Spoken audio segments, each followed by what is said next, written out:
Jesus! Praise Jesus!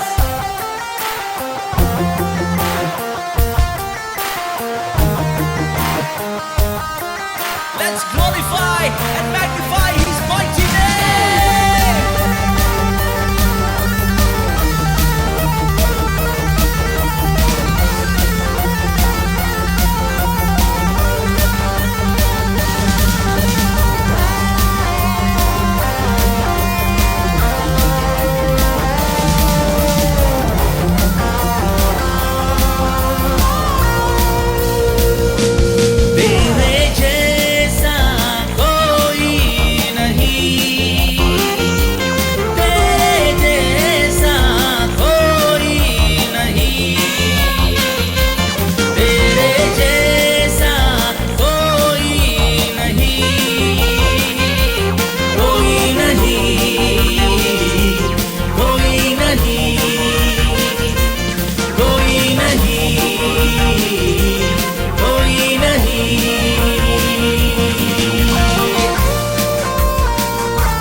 हट जाती है तेरे नाम से यीशु मसीह, तेरे नाम से यीशु मसीह, तेरे नाम से यीशु मसीह,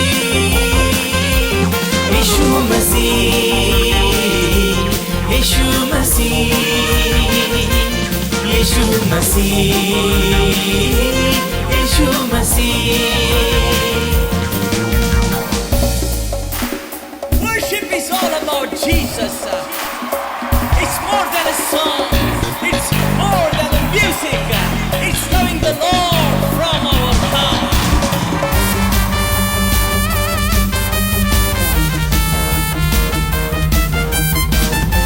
It's all about Jesus. It's all about Him.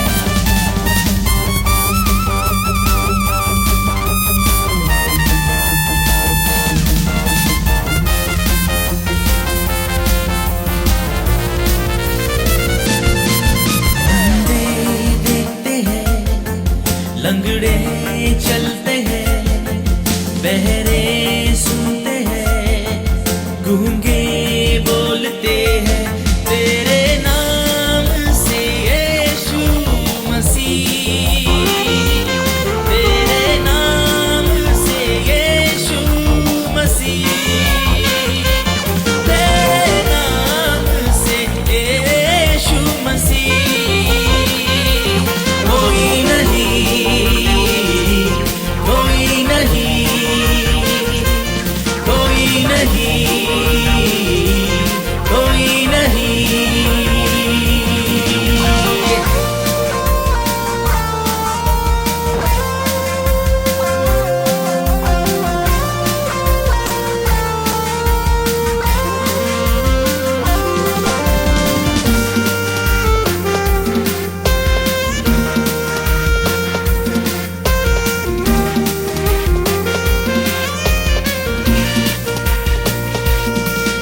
मुक्ति मिलती है, शांति मिलती है, शैतान के बंधन से आजादी मिलती है, आनंद जीवन देता है,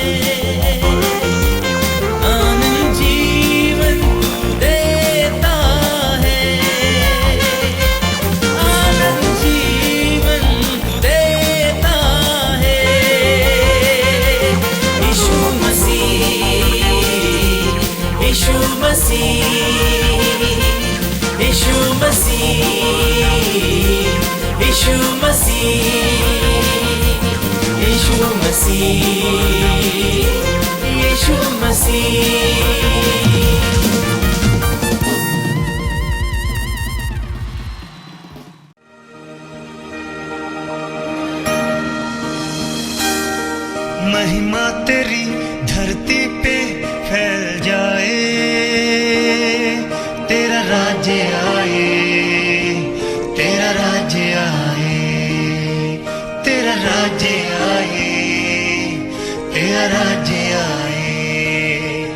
घटते रहे जीवन में हम, तू बढ़ता जाए, तू बढ़ता जाए, तू बढ़ता जाए, तू बढ़ता जाए, तू बढ़ता जाए। यीशु तू है सबका बादशाह, धरती तेरी तेरा आसमां। यीशु तू है सबका बादशाह, धरती तेरी तेरा आसमां।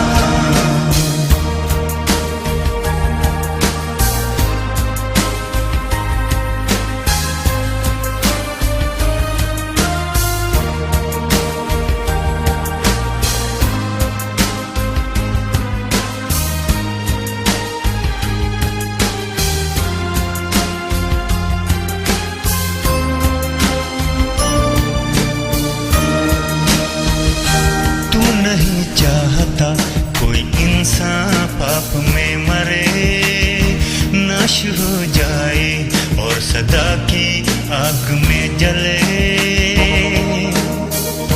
तू नहीं चाहता कोई इंसान पाप में मरे, नाश हो जाए और सदा की आग में जले।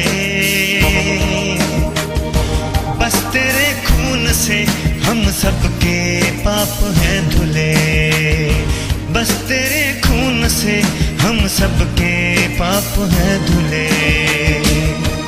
यीशु तेरे ही नाम से सब जीवन पाए, यीशु तेरे ही नाम से सब जीवन पाए, सब जीवन पाए, सब जीवन पाए, सब जीवन पाए, सब जीवन पाए। यीशु तू है सबका बादशाह, धरती तेरी तेरा आसमां। यीशु तू है सबका बादशाह, धरती तेरी तेरा आसमां।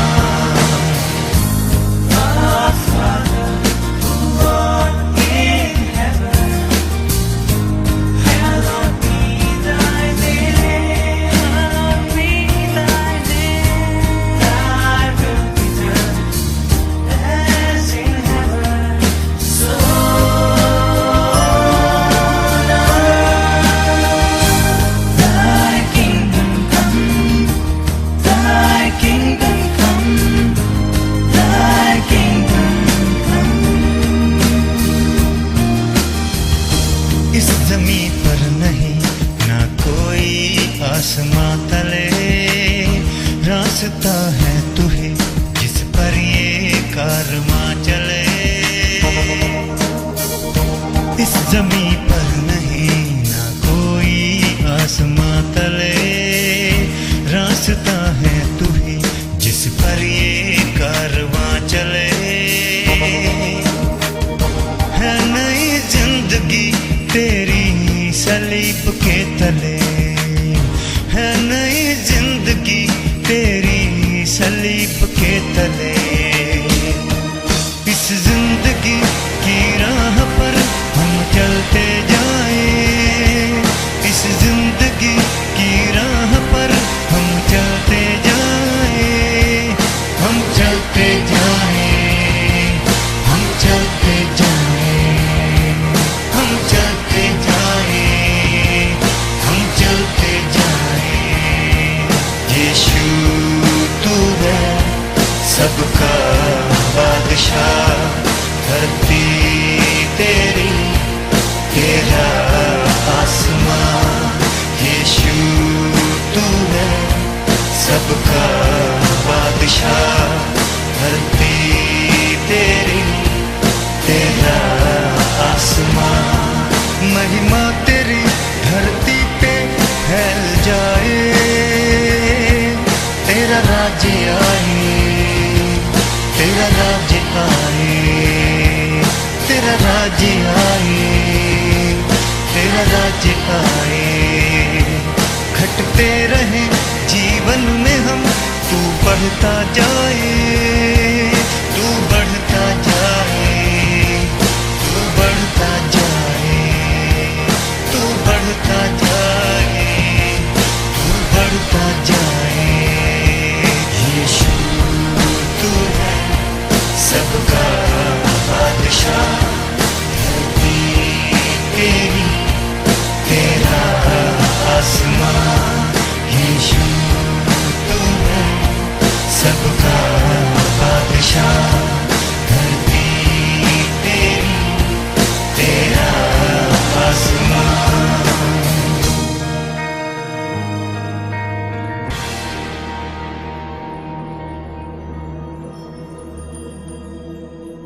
मैं यहोवा को धन्य कहता हूँ, क्योंकि उसने मुझे सम्मति दी है। वरन मेरा मन भी रात में मुझे शिक्षा देता है। मैंने यहोवा को निरंतर अपने सम्मुख रखा है, इसलिए कि वह मेरे दाहिने हाथ रहता है, मैं कभी ना डगमगाऊंगा। इस कारण मेरा हृदय आनंदित और मेरी आत्मा मगन हुई है। मेरा शरीर भी चैन से रहेगा, क्योंकि तू मेरे प्राण को अधलोक में ना छोड़ेगा, ना अपने पवित्र भक्त को सड़ने देगा। परमेश्वर हम सभी को आशीष दे, अनुग्रह करे। अपनी आंखें बंद करें, हम परमेश्वर के निकट होंगे, प्रार्थना करेंगे, आज की आराधना का हम शुरू करेंगे। धन्यवाद धन्यवाद धन्यवाद हमारे अति महान जीवित परमेश्वर प्रभु यीशु मसीह, हम तुझे धन्यवाद देते हैं। तेरी महिमा, तेरी प्रशंसा, तेरी तारीफ करते हैं। और इस समय प्रभु तेरे लोगों को मैं तेरे हाथ में सौंपता हूँ। उन सभी को तू बहुत ऐसे आशीष दे और तू अनुग्रह कर। उनके परिवारों को तू आशीष दे, उनके सारे आत्मिक जीवन के बढ़ोतरी तू प्रदान करना। प्रभु यीशु मसीह, सोशल मीडिया के द्वारा जब हम घर में रहते हुए तेरे वचन को सुन रहे, तेरे स्तुति आराधना सम्मिलित रूप से कर रहे हैं, प्रभु हर एक के संग संग तो होना, ताकि आज के आराधना के द्वारा वे अपने आप को परखेंगे। आज के आराधना के द्वारा वे अपने आप को तेरे सम्मुख लेकर आएंगे। अपने पाप अपराधों को प्रभु तेरे क्रूस के नीचे रखेंगे, और तू ही प्रभु उन सभी की, हम सभी की पापों से तू छुटकारा देगा। तो हमें शुद्ध सुवर्ण के समान तू करना चाहता है। दया कर, तू अनुग्रह करना प्रभु, ताकि तेरे द्वितीय आगमन तक, तेरे आगमन के इंतजार में हम शुद्ध विवेक से प्रभु जीवन को व्यतीत करें। प्रभु तेरे लोगों को तू आशीष दे, और कलीसिया के जितने परिवार है हर एक के संग संग तू होना। और इस समय हमारे कलीसिया के परिवार के लोग जो बाहर में रहते हैं प्रभु, उन सभी को भी तो आशीष दे, जो इस समय तेरे वचन को सुनेंगे, तेरे आराधना में शामिल होंगे। हर एक के संग संग तो हो। अगर कोई अन्य कलीसिया के भाई या बहन या गैर मसीही अगर देख रहे हैं, उन सभी को भी तू आशीर्वाद कर, तू अनुग्रह कर।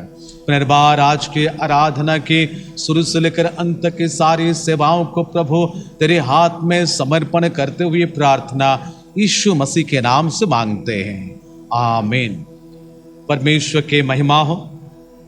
आप सभी को आज के रविवार के आराधना के लिए मैं स्वागत करता हूं, और उसके साथ साथ आप सभी को प्रभु यीशु मसीह के मधुर नाम से नमस्कार करता हूं। परमेश्वर आप सभी को आशीष दे, अनुग्रह करे, दया करे।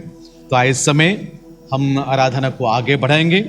उससे पहले कि हम परमेश्वर के गीत स्तुति आराधना में जाएंगे, परमेश्वर के कलीसिया की सूचना को हम सुनेंगे। मैं कलीसिया की सूचना के लिए मैं हमारे सचिव भाई सामुएल महापात्र से अनुरोध करता हूं कि वे कृपया सामने होंगे। आप सभी को, हम सभी को कलीसिया की सूचना की ओर आगे बढ़ाएं। सबसे पहले मैं परमेश्वर पिता का धन्यवाद देता हूं कि उन्होंने हमें यह सुंदर अवसर दिया कि आज हम फिर से परमेश्वर का भवन में इस YouTube के माध्यम से आराधना में शामिल हो सके। जैसा कि आपको हम सूचना देते हुए आ रहे हैं, जैसे ही गाइडलाइन में परिवर्तन होगा, हम जल्द से जल्द चर्च को खोलेंगे। आप प्रार्थना में रहें, घरों में रहें, और विशेष करके जो अकाउंट्स नंबर आपको दिया गया है, साथ ही साथ एरिया कलेक्टर जब आपके घर में जाते हैं, आप अवश्य ही उनको जो अपना सहयोग राशि है उसके साथ साथ विशेष दान भी अवश्य दें, ताकि कलीसिया का कार्य सुचारू रूप से चल सके। एक विवाह की पुकार है। कलीसिया को सूचित किया जाता है हमारे चर्च के सदस्य बहन बीना बंसरियार, पिता जॉन बंसरियार का विवाह हमारे ही चर्च के सदस्य भाई संजय राहुल, पिता लेट परमेश्वर राहुल के साथ दिनांक 20 सितंबर सुबह 10:30 बजे, यदि चर्च भवन खोले जाते हैं तो चर्च भवन में होगा, अथवा उत्कल समाज गोलमुरी में इनका विवाह होना तय हुआ है। अगर इस विवाह के बारे में आप में से किसी को कोई भी ऐसा कारण मालूम हो जिससे कि इनका विवाह ना हो सके, तो आप लिखित रूप से कमेटी को सूचना देने का कष्ट करें, अन्यथा नीरव रहें और अपने दैनिक प्रार्थना में इस विवाह को याद करें। यह विवाह की दूसरी पुकार थी। धन्यवाद। परमेश्वर को मैं धन्यवाद देता हूं और सूचना के लिए हमारे सचिव भाई सामुएल महापात्र को भी धन्यवाद देता हूं। सूचना के अनुसार हम प्रार्थना करते रहे ताकि यथाशीघ्र गिरजा के भवन में हम एकत्रित होकर परमेश्वर के स्तुति और प्रशंसा आराधना करेंगे और उसके साथ ही साथ कलीसिया की आत्मिक उन्नति और फिजिकल उन्नति के लिए हम सदा सर्वदा प्रार्थना करते रहे। परमेश्वर आप सभी को आशीष दे। इस समय परमेश्वर के वचन की ओर जाने से पहले अपने मनों को हम तैयार करेंगे। मैं अनुरोध करता हूं हमारे जवानों से, हमारे आराधना ग्रुप के पूरे जवानों को कि वे इस समय कृपया सामने होंगे और आप सभी को आराधना में अगुवाई करेंगे। मैं आप सभी से अनुरोध करता हूं, आइए हम सब अपने अपने स्थानों में खड़े हो जाएंगे। Praise the Lord. आप सबों को यीशु मसीह के मधुर और मीठे नाम में नमस्कार। आइए जब हम अपने स्थानों में खड़े हो चुके हैं तो अपने हाथों को उठाते उस परमेश्वर की स्तुति करें और महिमा करें, क्योंकि उन्होंने हम सबों को जीवितों के बीच में रखा है। कई लोग इस दिन को देख नहीं पाए हैं, लेकिन हम धन्यवाद करते हैं कि परमेश्वर की स्तुति और महिमा करने का उसने हमें मौका दिया है। हाँ पिता परमेश्वर प्रभु, आपकी उपस्थिति के लिए हम आपका धन्यवाद करते हैं राजा। आपके उस पवित्र महान नाम को प्रभु हम ऊंचा उठाते हैं राजा। हालेलुया परमेश्वर, हम सबों को प्रभु अपने पवित्र स्थान में लेकर चल प्रभु, ताकि हम तेरी स्तुति और तेरी महिमा करें। Hallelujah hallelujah. पवित्र अति पवित्र स्थान में ले चल प्रभु, मुझको तो अपनी लहू से धो दे मेरे यीशु। पवित्र अति पवित्र स्थान में ले चल प्रभु, मुझको तो अपने लहू से धो दे मेरे यीशु। तेरे सामने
महसूस कर सके। हालेलुया परमेश्वर पिता, सारी बातों को, सारी चीज़ों को आपके हाथों में सौंपते हुए प्रार्थना यीशु मसीह के नाम से मांगते हैं, आमीन।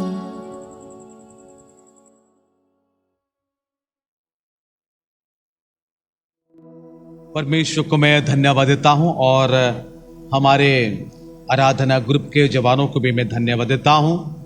सुंदर गीतों के द्वारा आप सभी को प्रस्तुत किए ताकि आज के वचन आपकी जिंदगी के लिए, हम सभी की जिंदगी के लिए 30 गुना, 60 गुना, 100 गुना फल लाए। तो आइए प्यारे दोस्तों, आज के वचन की ओर हम जाएंगे। मैं इस समय यहेजकेल की किताब उसके 22 अध्याय 17 पद से लेकर 22 पद तक आपके सामने रखना चाहता हूं।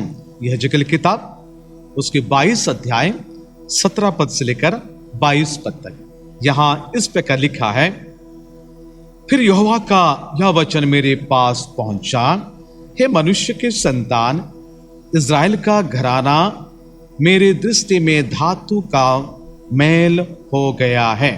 वे सब के सब भट्टी के बीच के पीतल और रांगे और लोहे और शीशे के समान बन गए।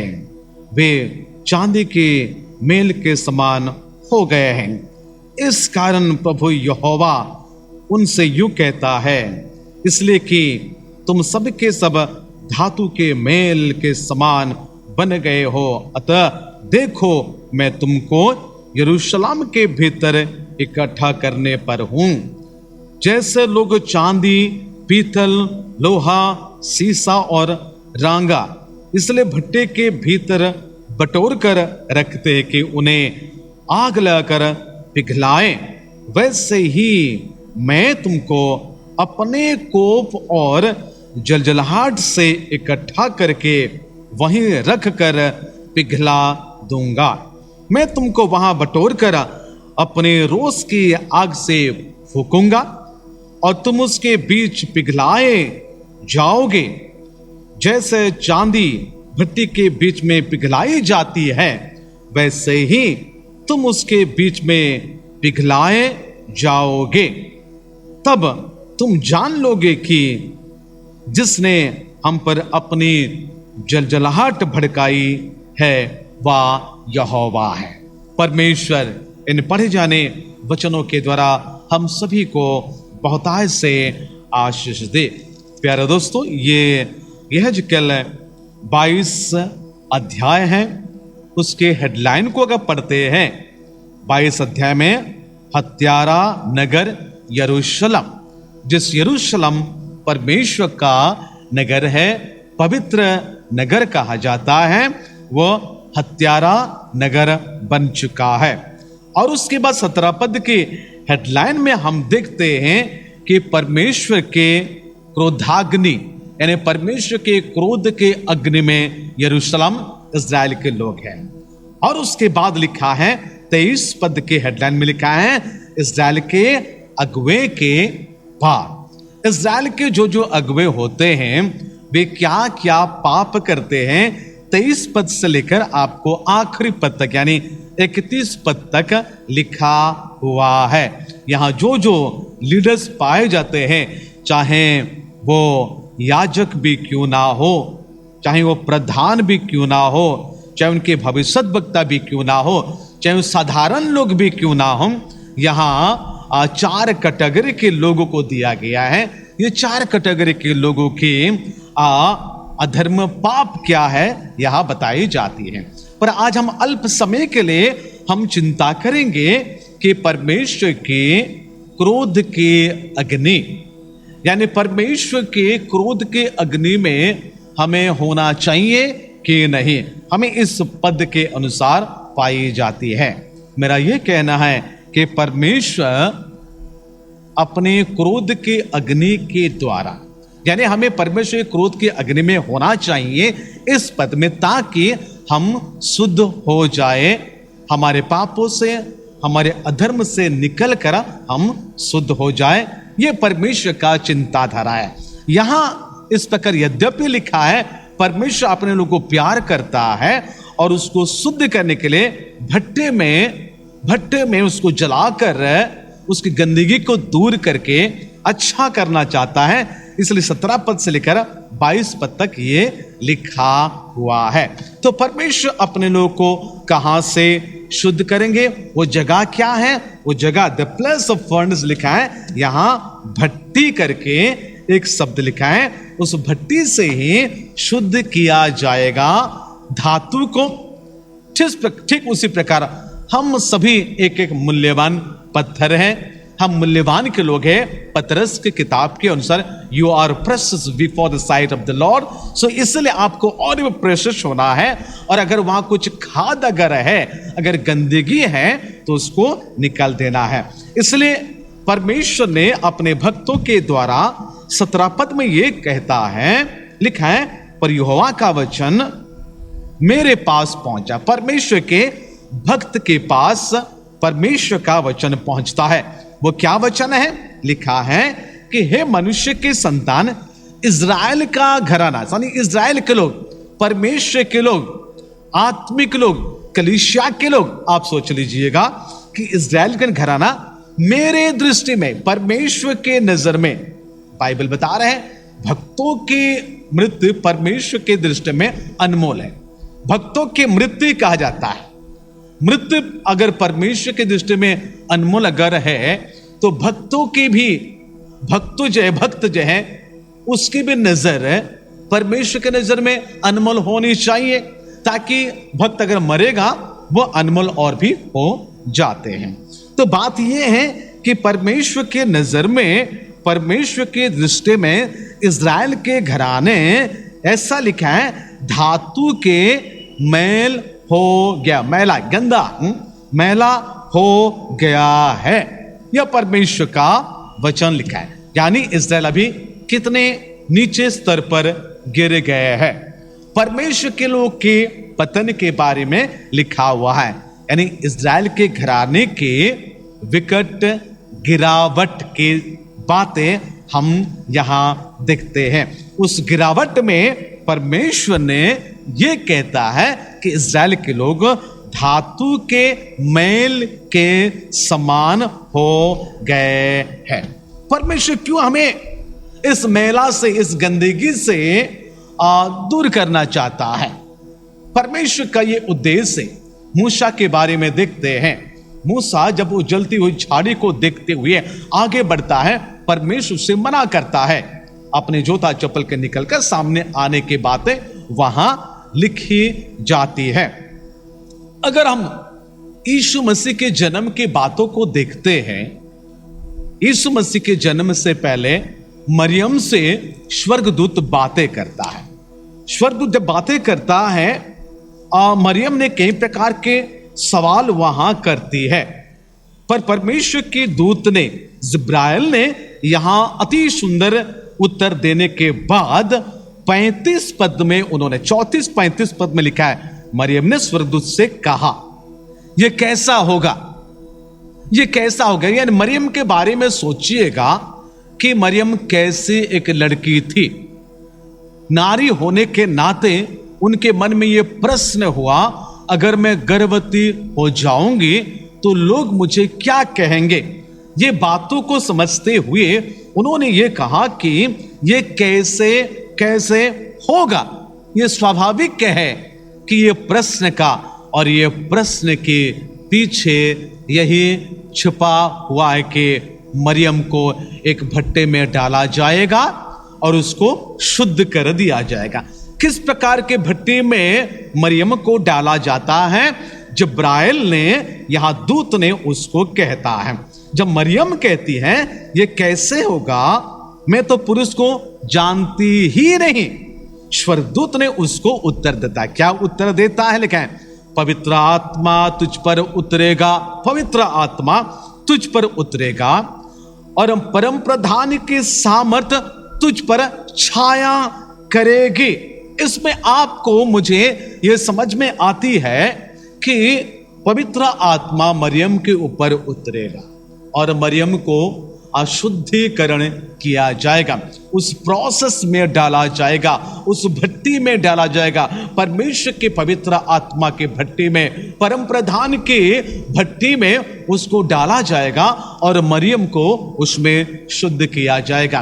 क्योंकि मरियम के ये प्रश्न है, ये कैसा होगा, इसलिए दूत उनको कैसा कहता है, तुमको पहले शुद्ध किया जाएगा। यानी यहां दूत उनसे कहता है पवित्र आत्मा तुझ पर उतरेगा तो तुमको पवित्र किया जाएगा। उसके बाद लिखा है परम प्रधान की सामर तुझ पर छाया करेगी। परम प्रधान परमेश्वर, ऑलमाइटी गॉड, सर्वशक्तिमान परमेश्वर उनके चारों तरफ से घेर लेंगे, चारों तरफ से घेर लेंगे, ताकि कोई भी गंदगी उनके शरीर में प्रवेश ना करे, उनके मन में प्रवेश ना करे, उनके जिंदगी को, उनके हृदय को, उनके तन मन प्राण को कोई भी गंदगी स्पर्श ना करे। इसलिए परम प्रधान की जो सामर्थ्य है उसको छाया करेगी। ये बातें लिखा है। उसके बाद इसलिए वह पवित्र जो उत्पन्न होने वाला है परमेश्वर का पुत्र कहलाएगा। अब मेरी बात को समझ रहे हैं? बात यह है, जो पवित्र परमेश्वर का पुत्र तुझ में उत्पन्न होने वाला है, तेरे गोद में आने वाला है, वह आने से पहले तुझे शुद्धिकरण में तुझे शुद्ध किया जाएगा कि पवित्र आत्मा तुझ पर उतरेंगे। आप जानते हैं कि जब पेंटिकोस्ट के दिन में पवित्र आत्मा उस रूम में आ गए, वे सभी पवित्र आत्मा से भर जाते हैं। 120 जन के लगभग पवित्र आत्मा से भर जाते हैं और वे शक्ति सामर्थ्य पाते हैं, अन्य भाषा में बोलने लगते हैं। जो बाहर में जो लोग हैं वे भी उस अन्य भाषा को समझने लगे। उस पवित्र आत्मा के सामर्थ्य ऐसा किया है। उस पवित्र आत्मा उन चेलों को शुद्ध कर दिया है, शक्ति सामर्थ्य दे दिया है, ताकि वे जाकर यरूशलेम, यहूदिया, समारिया और जगत के अंत तक वे जाकर प्रचार करने के लिए लायक बन गए हैं। यहां मरियम को वही लायक बना दिया जाता है और मरियम वहां एलिजिबल हो जाती है कि परम प्रधान परमेश्वर के पवित्र पुत्र को अपने कोख में लाने के लिए और जन्म देने के लिए भी। तो ये एक प्रोसेस है कि मरियम को परमेश्वर की दूत आकर कहता है तुम्हें इसी प्रोसेस में डाला जाएगा। वही प्रोसेस है यहेजकेल की किताब में परमेश्वर ने यहेजकेल के द्वारा इज़राइल के लोगों को कहा जाता है, आपको और मुझे कहा जाता है उस प्रोसेस में लाने के लिए। अगर आप देखते हैं मत्ती 17 अध्याय में, अगर आप जानते हो यीशु के रूपांतर के बारे में यहां लिखा हुआ है। यीशु के रूपांतर जब यहां होती है, यहां क्या होता है, मत्ती 17 अध्याय का यीशु के रूपांतर के बारे में लिखा है। मैं 4 पद से 2, 3, 4 पद से आगे पढ़ना चाहता। 2 पद में लिखा है, वहां उनके सामने उसका रूपांतर हुआ, चेलों के सामने, और उसका मुंह सूर्य के समान चमका और उसका वस्त्र ज्योति के समान उजाला हो गया है। ये उनका ये प्रोसेस है। क्रूस के पर जाने से पहले उसको संपूर्ण मात्रा से वो तो पवित्र है, पर चेलों के सामने उसका रूपांतर हुआ कि वह पवित्र परमेश्वर करके वे पहचाने। और उसके बाद क्या लिखता है, 4 पद में लिखा है, इस पर पतरस ने यीशु से कहा, हे प्रभु, हमारा यह रहना अच्छा है। यदि तेरी इच्छा हो तो मैं यहां 3 मंडप बनाऊं, एक तेरे लिए, एक मूसा के लिए, एक एलिया के लिए। वो बोल ही रहा था, पतरस बोल ही रहा था कि एक उजले बादल ने उन्हें छा लिया।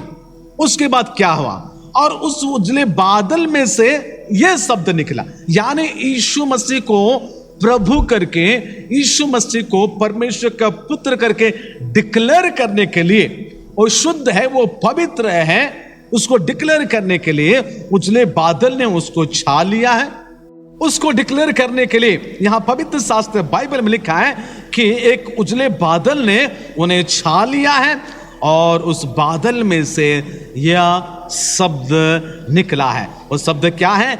यह मेरा प्रिय पुत्र है जिससे मैं प्रसन्न हूं, इसकी सुनो। ये बातें यीशु मसीह के बपतिस्मा के पारी में भी ये बातें लिखा हुआ है कि आकाश खुल जाती है, आकाशवाणी होती है, ये मेरा प्रिय पुत्र है जिससे मैं अत्यंत प्रसन्न हूं। ये परमेश्वर ने कहा है। तो यीशु मसीह को बपतिस्मा लेने के क्या जरूरी था? यीशु मसीह को यहां उनके चेहरा को बदलने के लिए, उसको रूप को रूपांतरित करने के लिए क्या जरूरी था? अगर यीशु को बपतिस्मा लेना जरूरी था, मरियम को शुद्धिकरण में डालना जरूरी था, यीशु के रूपांतरित करना जरूरी था, चेलों को पवित्र आत्मा में भर देने के लिए जरूरी था, तो प्यारे दोस्तों यह जो किताब में हमें यही कहा जाता है कि हम भी उसके भट्टे में आए, हम भी उस भट्टे में आने के लिए आनंदित हो जाए, ताकि वो हमको क्या करेगा? हमारे सारे गंदगी को निकालेगा। यहाँ हम देखते हैं कि इज़राइली पाप करते हैं और इज़राइल का पतन हो जाता है, इज़राइल का पतन हो जाता है। इसलिए परमेश्वर कहता है, परमेश्वर के क्रोधाग्नि में परमेश्वर के लोगों को अभी डाला जाएगा और वे प्यूरिफाइड होंगे। यहां क्या लिखता है? यिर्मयाह की किताब, यिर्मयाह उसकी 7 अध्याय का 26 पद में कुछ ऐसे बातें लिखा हुआ है। परमेश्वर चाहता है कि उनके लोग शुद्ध हो जाए, उनके लोग अपने गंदगी से निकल कर आ जाए, लेकिन यहां हम देखते हैं यिर्मयाह 7 अध्याय का 26 पद के अनुसार, परंतु उन्होंने मेरे नहीं सुने। क्या प्यारे दोस्तों, मूसा ने क्या जबरदस्त उस झाड़ी के भीतर आ गया? क्या मरियम मना कर दिया? क्या यीशु रूपांतरित होने के लिए मना कर दिया? क्या चेले लोग को पवित्र आत्मा से भरने के लिए मना कर दिया? अगर वे मना नहीं किए हैं तो यहां इज़राइल के लोग क्यों मना करते हैं? आज परमेश्वर के लोग जो आप है, आप शुद्ध होने के लिए, परमेश्वर के उस भट्टे में आने के लिए इनकार क्यों करते हैं? यहाँ पवित्र शास्त्र बाइबल में है, परंतु उन्होंने मेरी नहीं सुनी, ना अपना कान लगाया, उन्होंने हट किया और अपने पुरखाओं से बढ़कर बुराइयां वे किए हैं। प्यारे दोस्तों, कितने दुर्भाग्य की बातें हैं। यहाँ इन लोगों के लिए कहा जाता है जो आज्ञा को उल्लंघन करते हैं, फिर भी परमेश्वर अपने लोग को ठीक करना चाहता है। परमेश्वर उस धातु से उनको निकलना चाहता है, जो धातु से जो खराब चीज जो है, असली धातु तो होना चाहिए, पर असली धातु से जो खाद है उसको निकलना चाहता है। प्यारे दोस्तों, आप सोना गहने खरीदने के लिए जाते हैं, अगर सोना कम रहेगा, खाद अगर ज्यादा रहेगा, क्या आप उसको खरीदेंगे? आप नहीं खरीदेंगे। सोना की मात्रा आपको ज्यादा होना चाहिए और खाद थोड़ा होना चाहिए, ताकि सोना के अलंकार बन सकती है। तो ये कहा जाता है, क्या खाद से भरा हुआ सोना क्या आप खरीद सकते हैं? दूध में पानी ज्यादा मिल जाता है तो आप चिल्लाते हैं और आपके जिंदगी अशुद्ध से भरा हुआ है। क्या परमेश्वर आपको अपने क्रोध की अग्नि से जलाकर शुद्ध नहीं करेगा? अगर शुद्ध नहीं करेगा तो याद रखना, आप रैप्चर में नहीं जाएंगे, आप रैप्चर में नहीं जाएंगे। अगर मैं कहूं कि प्रकाशित वाक्य 9 अध्याय का 13 पद से लेकर 21 पद तक पढ़िएगा, वहां क्या क्या होने वाली है, आने वाले दिनों में छठा अतुरे के बारे में हम प्रचार करेंगे। पर कहने के मतलब यह है, परमेश्वर में शुद्ध करना चाहता है, परमेश्वर में शुद्ध करना चाहता है, पर ये लोगों मानते नहीं। उनकी धातु से मैल को, गंदे चीज को वो निकलना चाहता है। जैसे प्रकाश से नीति वचन में हमें पाई जाती है, जो 25 अध्याय का 4 पद के अनुसार, चांदी में से मैल दूर करने पर वो सुनार के लिए काम की हो जाती है, नहीं तो नहीं होगा, नहीं तो नहीं होगा। अगर चांदी में से मैल को, मैला को, गंदे को, खाद को अगर दूर नहीं करते हैं तो सुनार उसको बना नहीं पाएगा, वो खरीदेगा नहीं। इसलिए प्यारे दोस्तों, बाइबल बता रहे हैं कि परमेश्वर के क्रोध के अग्नि के भट्टे में मसीह विश्वासी आनंद से आए ताकि वे शुद्ध किए जाएंगे। आने वाले दिनों में हम देखेंगे कि इस यहेजकेल पुस्तक में परमेश्वर के लोगों की किस प्रकार के धातु बन चुके हैं। यहाँ लिखा पीतल लिखा है, रांगे लिखा है, लोहे लिखा है, शीशे लिखा है। इन 4 धातुओं के बारे में हम अगले हफ्ता आपके लिए हम चर्चा करेंगे। परमेश्वर आप सभी को आशीष दे इस संक्षिप्त वचन में, ताकि आप परमेश्वर के उस क्रोध के अग्नि के भट्टे में आए, शुद्ध हो जाए, पवित्र होकर उसके आगमन की इंतजार करें, ताकि उनके दूसरे आगमन के पहले आप पड़ाव में आपको रैप्चर किया जाएगा, क्योंकि वो आपके लिए आ रहा है। उनके पहले आगमन वो आपको लेने के लिए आ रहा है, दूसरे आगमन आपके साथ वो संसार में धरती पर आएंगे। परमेश्वर आप सभी के संग संग हो। आइए हम छोटे से प्रार्थना करेंगे, हम सब खड़े हो जाएंगे ताकि आप आज के वचन के द्वारा शुद्ध पवित्र हो जाए, आज के वचन के द्वारा आप परमेश्वर के पास आ जाए। हम छोटे सी प्रार्थना करेंगे।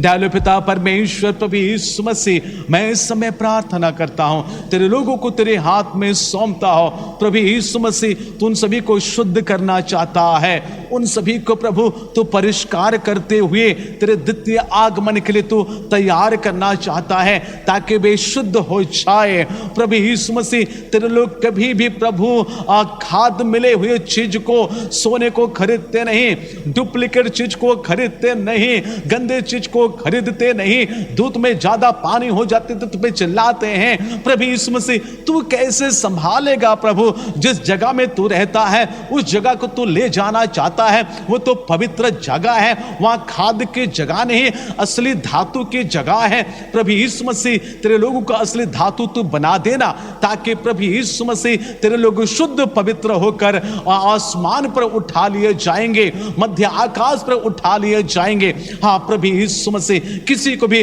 खाद से भरे हुए जिंदगी बिताने के लिए ना देना प्रभु। शैतान चाहता है प्रभु इनके जिंदगी में गंदगी भर दे, अशुद्ध आत्मा को भर दे। प्रभु मैं प्रार्थना करता हूं, तेरे लोग तू आशीर्वाद कर, ताकि तेरे वचनों के द्वारा वे शुद्ध हो जाएंगे, तेरे वचन के अनुसार वे ताए जाएंगे, ताकि वे शुद्ध हो जाएंगे। और उस आग से प्रभु ताए जाएंगे, प्रभु आग से प्रभु शुद्ध किए जाएंगे, सोनार के समान प्रभु भट्टे में जाएंगे।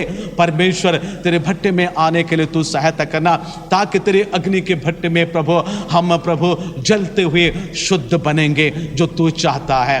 पुनर्बार तेरे लोगों को, कलीसिया के पूरे परिवार को, बुजुर्ग माता पिता को, जवानों को, ओ प्रभु हर एक को तेरे हाथ में सौंपता हूं।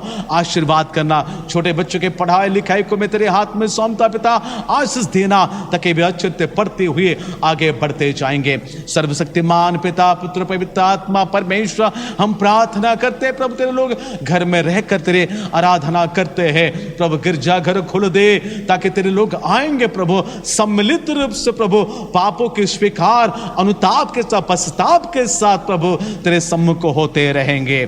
सर्वशक्तिमान परमेश्वर, पुनर्बार तेरे परिवारों को, कलीसिया के हर एक संस्थाओं को, कलीसिया के आने वाले दिनों के सारे कार्यक्रम को, बीमार भाई और बहनों को, प्रभु यीशु मसीह उन तमाम लोगों को प्रभु मैं तेरे हाथ में समर्पण करते हुए प्रार्थना यीशु मसीह के नाम से मांगते हैं, आमीन। हम सब मिलकर एक ईश्वर में प्रभु की प्रार्थना करेंगे। हे हमारे पिता, तू जो स्वर्ग में है, तेरा नाम पवित्र माना जाए, तेरा राज्य आवे, तेरी इच्छा जैसे स्वर्ग में पूरी होती है वैसे ही पृथ्वी पर भी हो। हमारे दिन भर की रोटी आज हमें दे, और जिस प्रकार हमने अपने अपराधियों को क्षमा किए हैं वैसे तू भी हमारे अपराधों को क्षमा कर। हमें परीक्षा में न ला, परंतु बुराई से बचा, क्योंकि राज्य, पराक्रम, महिमा सदा तेरी ही है, आमीन। ईश्वर पिता परमेश्वर का प्रेम, पुत्र प्रभु यीशु मसीह का अनुग्रह, पवित्र आत्मा की शांति, शक्ति, सहभागिता हम सबों के साथ, विश्वापी मंडली के साथ, हमारे प्यारे प्यारे मंडली के साथ सदा सर्वदा होती रहे, आमीन। सभी को जय मसीह की नमस्कार। प्रभु आप सभी को आशीष दे, अनुग्रह करें। हम प्रार्थना करते रहे ताकि यथाशीघ्र ये कोरोना संपूर्ण मात्रा से नियंत्रण हो जाए और हम गिरजा के भवन में एकत्रित होकर सम्मिलित रूप से हम परमेश्वर के स्तुति और प्रशंसा आराधना करें। परमेश्वर आप सभी को आशीष दे। नमस्कार। इस जमीन पर नहीं ना कोई आसमां तले, रास्ता है तू ही जिस पर ये कारवां चले। इस जमीन पर नहीं ना कोई आसमां तले, रास्ता है तू ही जिस पर ये कारवां चले। है नई जिंदगी तेरी सलीब के तले, है नई जिंदगी तेरी सलीब के तले। इस जिंदगी की राह पर हम चलते जाएं, इस जिंदगी की राह पर हम चलते जाएं, हम चलते जाएं, हम चलते जाएं, हम चलते जाएं, हम चलते जाएं। यीशु तू है सबका बादशाह, धरती तेरी तेरा आसमां। यीशु तू है सबका बादशाह, धरती तेरी तेरा आसमां। महिमा तेरी धरती पे फैल जाए, तेरा राज्य आए, तेरा राज्य आए, तेरा राज्य आए, तेरा राज्य आए। घटते रहे जीवन में हम, तू बढ़ता जाए।